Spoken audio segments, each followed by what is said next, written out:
Welcome to the SkyLounge podcast. Holy fuck! I am still alive in audio form. Yes, boys and girls, episode number 159. Last episode of the calendar year 2019. And as always, thank you so much for joining me today and listening in. If you are new, welcome, and check out some of the other episodes on the page. All episodes are available on SoundCloud, iTunes, and Google Music, so make sure you are subscribed so you can get notified for a new episode every Tuesday. Make sure to follow me on YouTube, Instagram, Twitch, Twitter, and Facebook at The Sky Lounge. Stalk me on Snapchat at DA13IG5EUNG. Let's get started. Topic of the week. This week, boys and girls, my decade wrapped up 2010 to 2019. Where have you been? Shut up. All right? I'm here now, giving you a fucking episode on Tuesday, last day of the year. You're fucking welcome. All right? So, have fun with that shit. That's just free onion rings for you, motherfucker. You ready for the goddamn steak? Y'all ready for some goddamn topic of the week? Who the fuck am I talking to? Well, talking to myself here. And the thing is, too, it's crazy. I made it to another decade. Holy shit. I lived another extra 10 years on this earth. And here's the thing, guys. By virtue of you listening to this podcast, you also made it to another year, another decade. Good job. Unless you're 9 years old or younger, which in case, don't listen to this podcast, kids. All right? You're too goddamn young. But a lot of you may be sitting here, like me, probably sipping on a little bit of beer and thinking, wow, 10 years, huh? 10 years. A decade is 10 years. What the hell happened in 10 years? That's a legitimate question you begin to ask yourself. And I had to ask myself this question the last few weeks. It kind of dawned on me after going to Dallas. Oh my God, the end of the year is approaching. I actually went to Dallas over December 15th, was it 14th through the 16th, is that right? 13th through the 16th. I get my dates all mixed up, I do. Because my brain is stupid with alcohol and weed. And here's the thing, I'm not here to make excuses, I'm not here to titillate you with all these little fun information about me and my debaucherous activities. But what I'm trying to get at is, I didn't notice how fast a year went by, and really how fast this decade went by. It's kind of crazy to me that in 10 years' time, so much time has passed, yet I can recall such few things that I felt were real significant events in my life. And here's the thing. This list that I'm about to give you, it's not a fucking Watch Mojo top 10 from YouTube. It's none of that shit. It's just my personal list. And I'm not here to fucking step on anyone's toes. This is just what affected me within the last 10 years, and how I really gained a lot of perspective these last few years. And it's just curious how a lot of these significant events were, I don't know, sometimes circumstantial, sometimes a little bit situational, but just weird. And that's the only way I could fucking put it, man. Weird. And it starts with this. I'll start chronologically, because that just kind of helps to explain the narrative here a little bit. So let's rewind back to 2010. Happy-go-lucky, second year of college sung, rocking his fucking Kirkland shoes, jorts, probably a fucking really bad short haircut.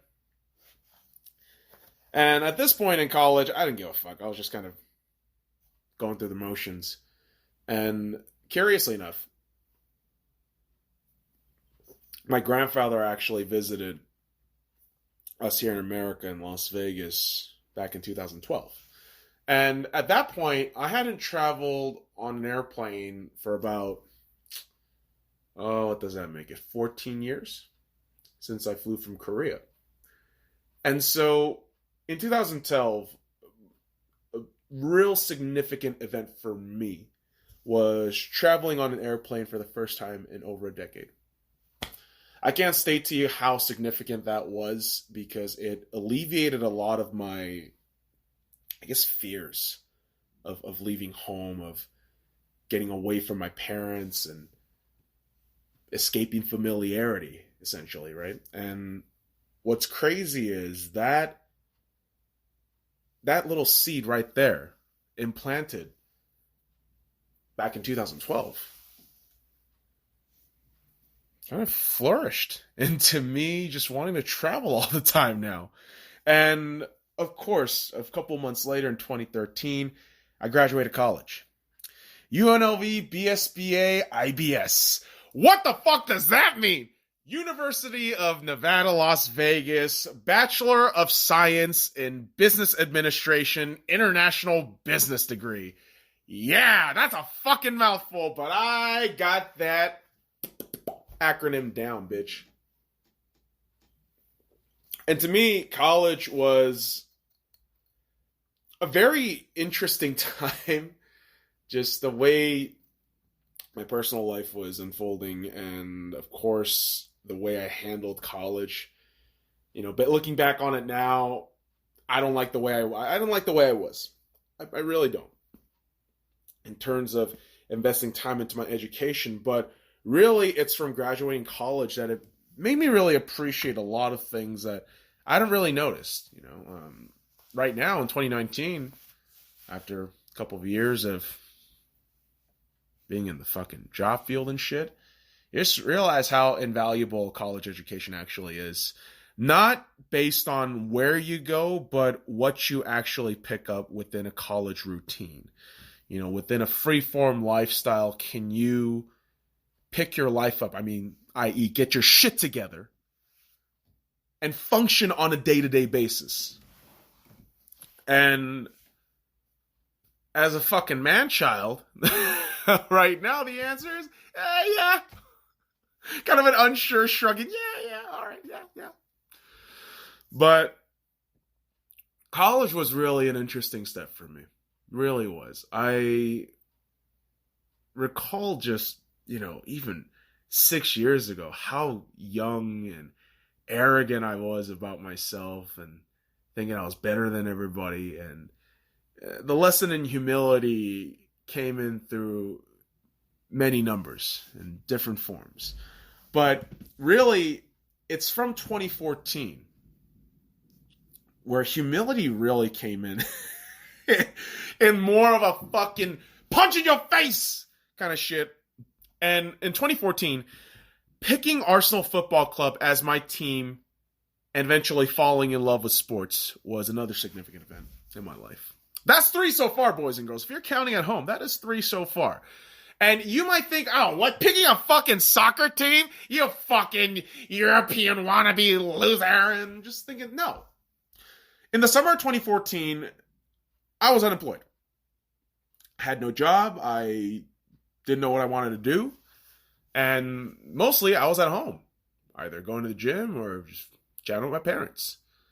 And around that summer, my dad and I said, oh, wow, there's the FIFA World Cup. And for whatever reason, I felt compelled to learn more about the World Cup that year. And that actually led me into talking more with my dad and communicating and talking about sports. But, essentially when you talk sports ball and shit, you're essentially talking about life. And from that point forward, after the World Cup, I was on such a fucking high from the World Cup. And to come back to nothing.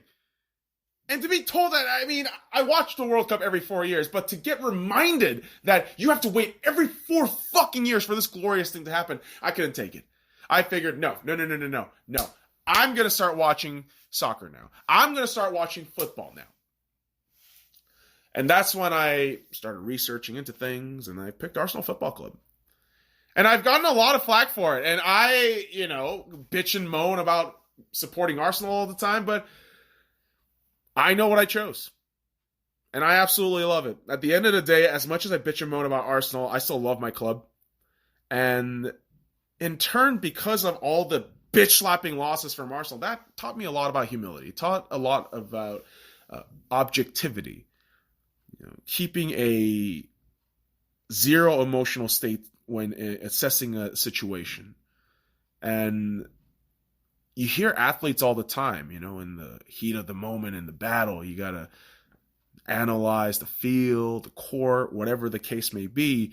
And it's little nuances and subtleties like that I picked up from sports that I fell in love.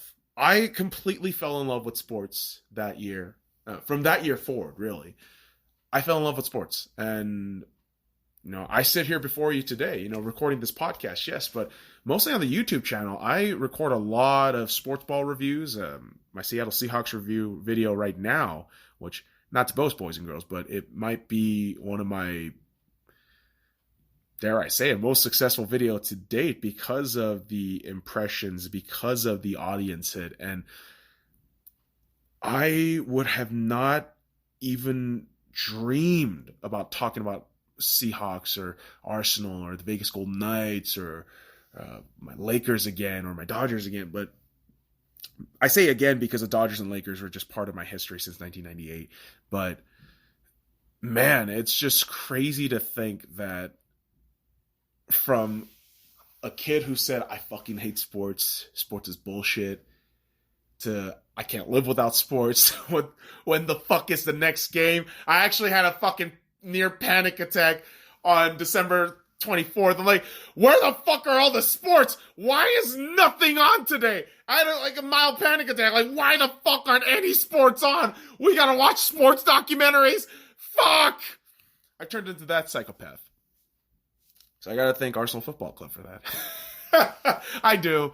But I love Arsenal Football Club, man. It's taught me a lot in lessons of humility and just loving the sport, loving the subtleties and nuances of the game in whatever discipline of sports. And I've fallen in love with a lot of sports ball throughout the decade, and it's been fantastic. I mean, I have a huge fucking love and appreciation for tennis, even though I don't know shit. I genuinely don't know shit about tennis. I'll tell you the guys that right now. But, just watching it is exhilarating.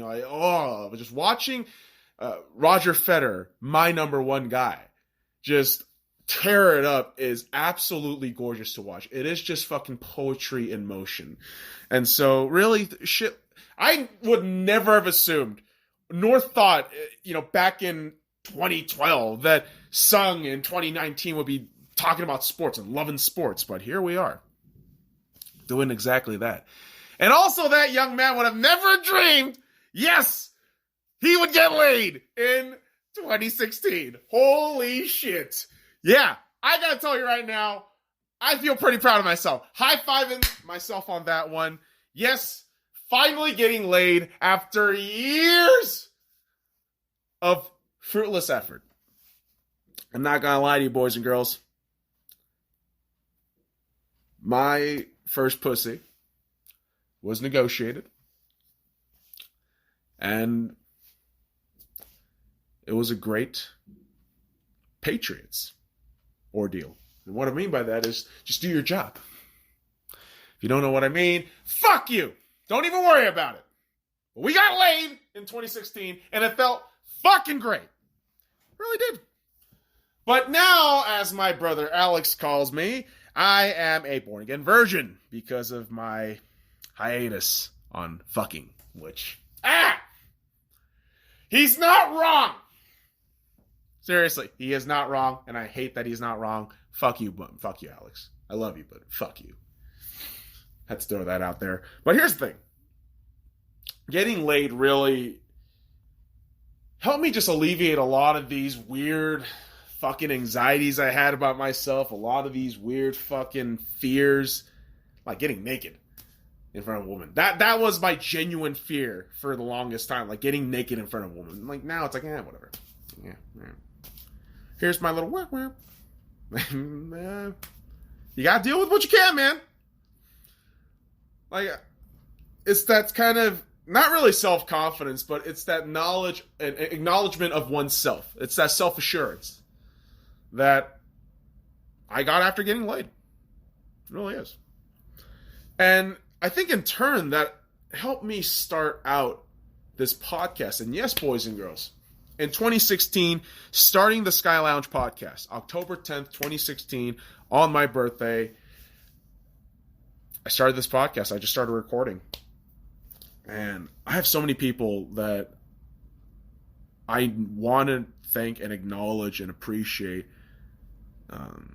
But there are so many to list. There are so many to list because everyone along the way has given me constructive criticism, have given me inspirational quotes to go off of, and whatever have you. And every single one of those things have gotten me to where I am. And I won't lie to you, boys and girls, the the distinction between what was then and now isn't all that much. Really isn't. But within a journey of 300,000 steps, it always starts with one step. Always starts with one step. And I feel maybe I've gotten past 3 or 5 steps. And I find little improvements like that encouraging. And it's just crazy to me that people have actually listened. People have actually visited. And any of you that listen out there, I appreciate it. I do. Because I never thought I would put a podcast out there. I never thought I would put myself out there on the internet. Because this shit is public, man. This shit is fucking public. You guys understand that anything on the fucking internet is fucking public? And now Instagram has no right to use my shut the fuck up. If you put that shit on the internet, it is public as fuck. Really is. Really is, man. So really, 3 years later, I'm thinking about this and saying, wow, it's just crazy that I kept this going for so long. And now, just from the podcast, we started the YouTube channel, which I do daily. I record daily videos, no matter what day of the fucking week it is. I will put up a video. Every single fucking day, I will put up a goddamn video. And it's kind of a habit and a sickness now. If I don't have a video, I will freak out. I will lose my shit. Which has never happened yet. But here's the thing. You don't know what's going to be in the future. You just don't. For the longest time, I was just living with my parents and felt I was in a rut. I didn't want to live with my parents. Just kept getting frustrated with my parents. And figured, I need to move out. And move out I did. Late 2016, figured I'd move out and start living with roommates. And the experience of living away from my parents really gave me perspective. And for better or worse, I came out of there thinking, wow, roommates are nice. They are. But it was a stepping stone. And for me, I wanted to go back home. I did. It wasn't anything negative with the roommates. It was just a personal thing where I felt I got to go back home. I do. Because it happens off of such an awful thing. But we got to talk about it. October 1st, 2017. 1 October.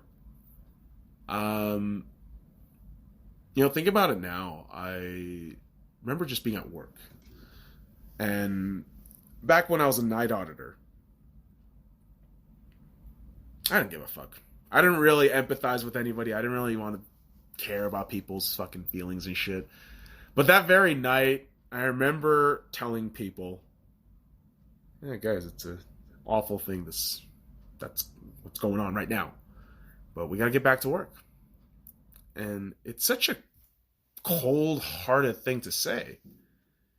And thinking back on it now, it's kind of crazy that I was so nonchalant about it at that moment, which was about 12:30 in the morning, when the worst of it was just right there. And, you know, those 58 will never be forgotten. And I think after 1 October, I recall meeting my parents and talking to my mom and telling her, I gotta come back home. I think really 1 October for me, it left me very vulnerable to thoughts of death, right? The shooting was at Mandalay Bay. I was working at the Flamingo. It was only a couple miles away. And that thought does cross your mind. Like, oh shit, what if this guy had come to this hotel? And I know there was a festival, but apparently the shooter was at the festival the week before, which was the Life is Beautiful festival, the one I was attending. And so things like that start freaking you the fuck out. And I remember being just so depressed for a week. And it isn't just, emo, Billie Eilish, I'm a pop singer. It's not that kind of emo. It was really just, I couldn't really sleep. I ate like a piece of shit because I'm fat as fuck, but I couldn't really process things properly. And, you know, 1 October really did make me just want to go back home because life was short, because, you know, my dad at that point, his health was deteriorating. It was getting worse. And, you know, when a man has two strokes in his mid to late 50s, I mean, it is not a great time. And I figured I got to go back home. And right when I did that, and around, 1 October, all of these things happening at once, Las Vegas, the city I live in, was introduced to their first ever professional sports franchise, and that happened all in 2017. And it's not the moving out that's the significant part of the story. Moving out and living with my roommates. That was the one fucking bullet note there. But Las Vegas getting their first professional sports franchise in 2017 was absolutely massive. The Vegas Golden Knights. The emotional momentum this expansion team rode on, and the emotional momentum being 1 October, and the way the Vegas Golden Knights organization handled themselves, the way they helped the community, the way they reached the hardships of dealing with these emotions through the beautiful sport of hockey was immense. It was so uplifting. It brought the city together. And it sounds really cheesy to say that, if you're not a Las Vegas resident and you've never been here, you just say, oh, Vegas is a fucking stupid expansion team that cheated. You don't know shit. Like, this sports team really unified the city. And it was amazing what they did in their inaugural season. And shout out to my boys, Ryan and Joe, for helping a brother out, getting Stanley Cup final tickets. I mean, holy shit, man. It was amazing to watch that game live in person. Going to a Stanley Cup final was, it was one of the greatest fucking moments. It was so crazy. And the worst part was the Golden Knights lost. It sucked, but watching those Capitals fans celebrate with just the raw emotion. I mean, I saw 50, 60-year-old men crying and running down the fucking ice. Like, just, oh my God, it was beautiful to witness. And Las Vegas got that uplifting emotion. They felt relief. And it was through the massive fucking beauty of sports, man.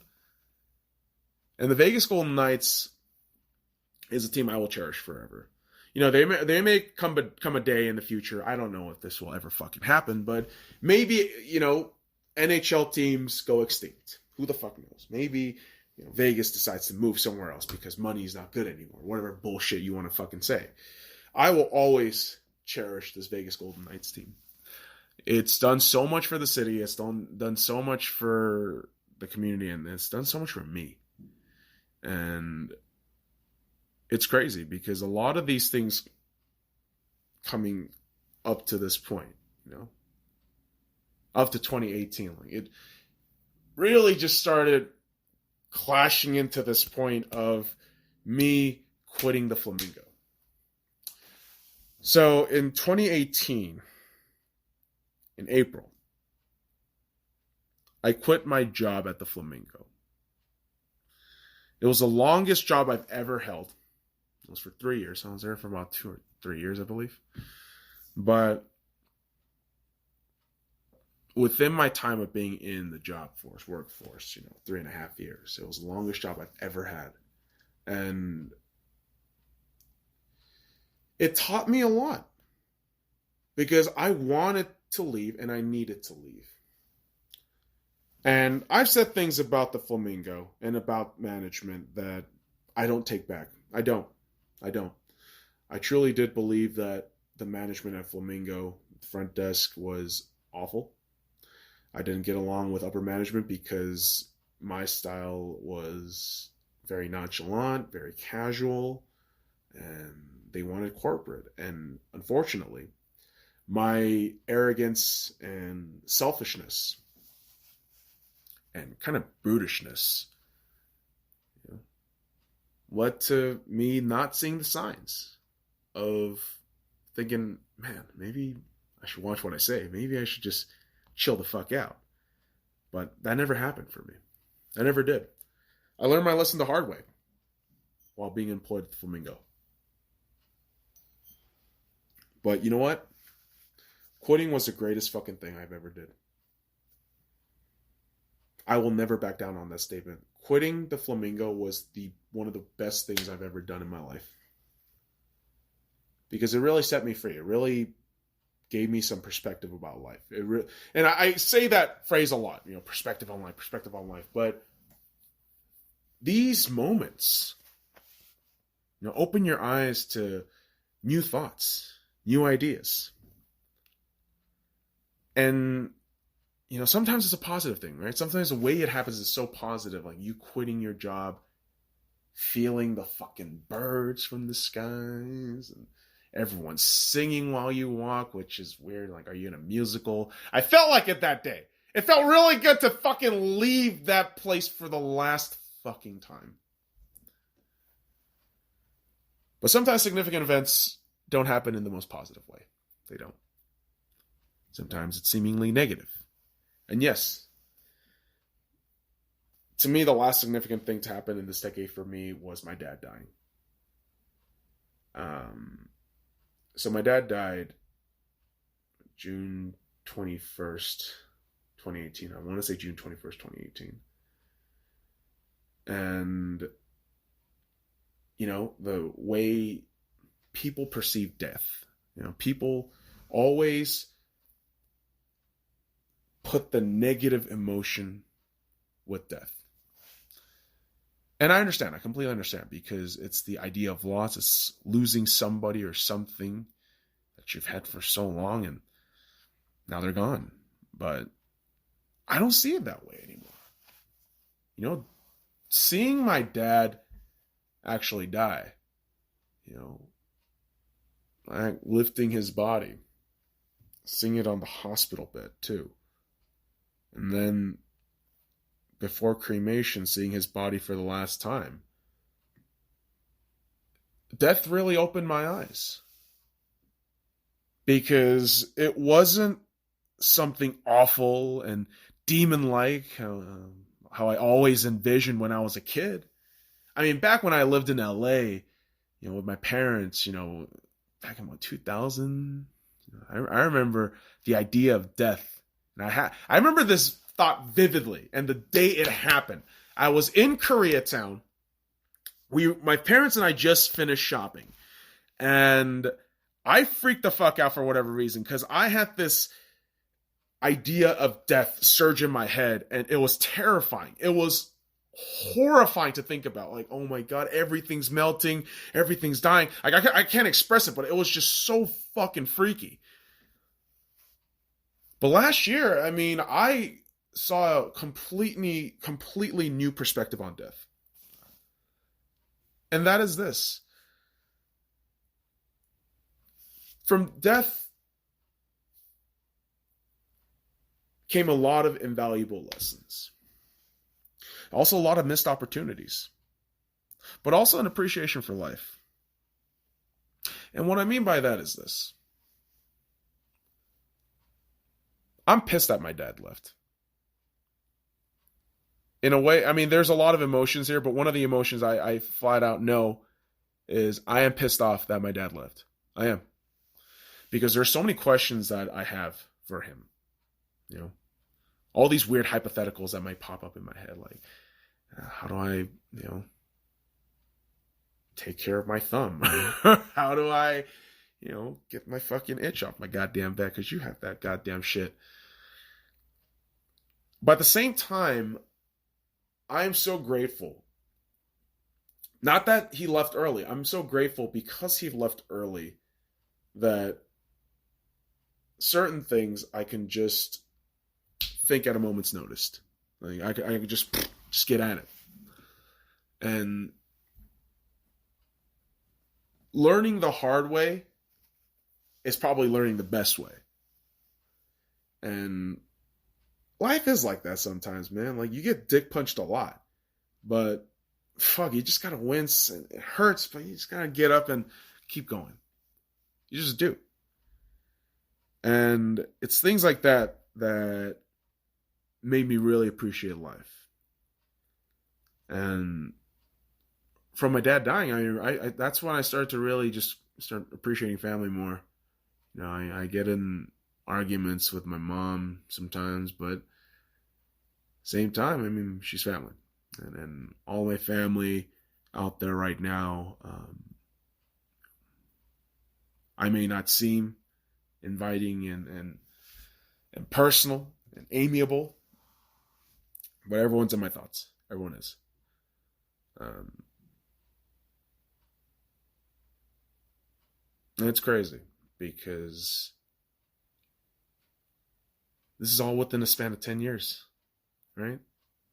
All within a span of 10 years, a decade. And I got to tell you, it has been an interesting decade. Can't believe I'm around for 10 years here. It's crazy. I know. But listen, before I keep regurgitating words and leave you fuckers so goddamn bored,